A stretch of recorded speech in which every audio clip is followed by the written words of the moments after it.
There's something you are going to find about the priest that receives tithe. It's not every priest that receives tithe. The priest that receives tithe is the priest that has nothing else doing except serving God. Because the Bible stated it clearly. They have no inheritance. So this arrangement is done to mark for them an inheritance. You see, in this generation, somebody is working, is a bank manager and is pastoring. He's a real estate mogul, and he comes and collect tithe from 2,000 people and add it to his investment. That's where there's problem. If you are a priest that you don't have any other job, that's all you are doing. Because if you study the Old Testament, you are going to discover that there are some Levites that are soldiers. There are some Levites that are farmers. It is the Levite that does not have a portion, an inheritance, that receive tithe. So if you are a real estate expert, if you are a real estate mogul, if you are a businessman who is a pastor, you can't receive tithe. Let me show you some scripture. Numbers 18, 24 and 26. See the Bible. Numbers. Instead, I give to the Levite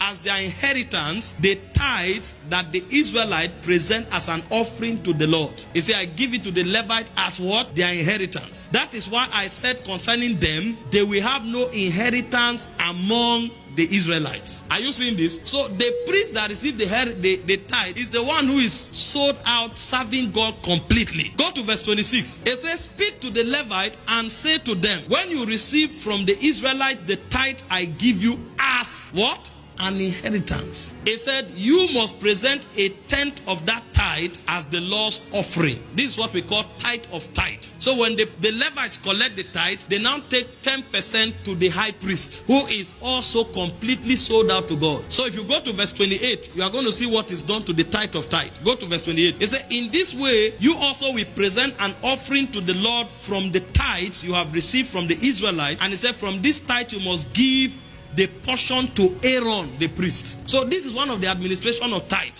There are many businessmen who are pastoring today. They collect tithe and go and invest it in their business. That's not right. It's not every priest that receives tithe. And I will show you why. Because there's an administration for tithing. Let's look at the administration a bit. The first administration is that tithe is for the welfare of the priesthood. And that scripture we read already shows you. They don't have an inheritance. They don't have a farm to go to. They don't have a business to run. They are serving the altar all the days of their life. So part of the tithe is for their welfare. But it's also not just for their welfare. Another administration of the tithe is for administration and the running of the operation of the house of God. You'll see that in Leviticus or Deuteronomy 12, 11 to 17. Deuteronomy 12, 11 to 17. Those of you who are ministers here, learn this. Don't collect tithe and go and invest it in your real estate. If you have a job, you can't take tithe. I will tell you where the tithe will go to. Any priest who is overseeing a house and has a job, the tithe is taken to the house of God. It is put in the treasury of the church. It doesn't go to the priest. The only priest who can receive tithe is one who has nothing doing. So that the tithe represents his welfare and the company of the priest. And then number two, the tithe is used for the service of the house of God. It said, then to the place the Lord your God will choose as a dwelling for his name, there you must bring everything I have commanded you. Your burnt offering, sacrifices, and your tithes and special gifts. You see this? So it's possible to have a priest who has a job. It's possible to have a priest who is doing something else. If that is the case, the tithe is brought to the place where God has named his name. Go to the next verse. It says, and there rejoice before the Lord your God, you, your sons, your daughters, your male, your female servant, your Levites, and your town who have no allotment or inheritance of their own. Next verse. It says, be careful not to sacrifice your burnt offering anywhere you please. It's where God names his name that you take it, including the tithe. Next verse. Offer them only at the place the Lord will choose in one of your tribes, and there observe everything I've commanded you. I'm taking you to a verse. Go on. Nevertheless, you may slaughter your animals in any of your town and eat as much of the meat as you want, as if it were gazelle or deer, according to the blessing the Lord your God gives you. Both the ceremonially unclean and clean meat may you eat. Next verse. It said, but you must not eat the blood. Pour it out to the ground like water. Next verse. It said, you must not eat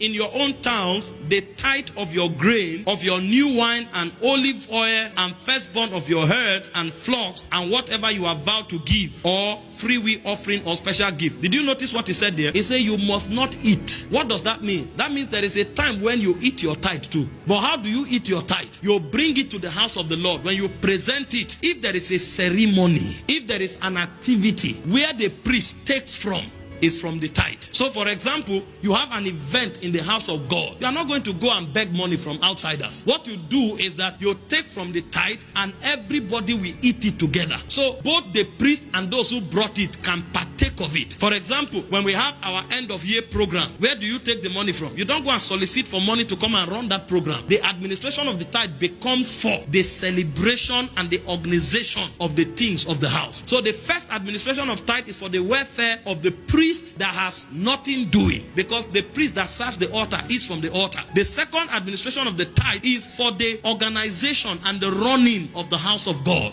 So everybody can partake of it at that time. Then there is a third administration. Deuteronomy 26 verse 12, for widows, for orphans, and for strangers, because it is part of the responsibility of the church to take care of widows that are widows indeed. Are you seeing why you can't be a bank staff or a real estate person and collect tithe and go and spend? Tithe is a sacred seed. God prescribed how it should be used. He said, when you have finished setting aside a tenth of all your produce in the third year, the year of the tithe, he said, you shall give it to the Levite, the foreigner, the fatherless, and the widow, so that they may eat in your town and be satisfied. So when tithe comes in, if other administration has been met, you take it and you look for those who are widows. It is the duty of the church to support them. And Paul gave us the criteria for the kind of widow we support in 1 Timothy. It is church. But you see, a man of God collects tithe, he thinks it's time to buy car. You are joking. You will have a problem. Even if the tithe is a leftover after your, that's why I was teaching the other time. I say it's wrong. In our era today, it's only the high priest that collect all the tithe and he builds a mansion. All the other Levites in church are dying. It is wrong to have a minister serving in the house of God who is sold out and there is no token going to him on a monthly basis. It's wrong, because he doesn't have an inheritance. He has set himself apart. He left his certificate. He left everything to serve God. So even if it is the high priest that collects the tithe, if he takes the 10th portion of the tithe, the 90% of the tithe remaining is number one for the other pastors. That's the administration of tithe. And then after you take care of the other pastors, you now take care of orphans, widows, and strangers. Where we are here, sometimes people come, they say they are from Lagos, they don't have where to sleep. I say, okay, give them something to sustain them for 3 days. That's one of the duty of the tithe. We have widows here who don't have food to eat. Give them. And if we don't have those to give, sometimes we go out for orphanage visitation, because the tithe is meant for the orphans. It's meant for the widows.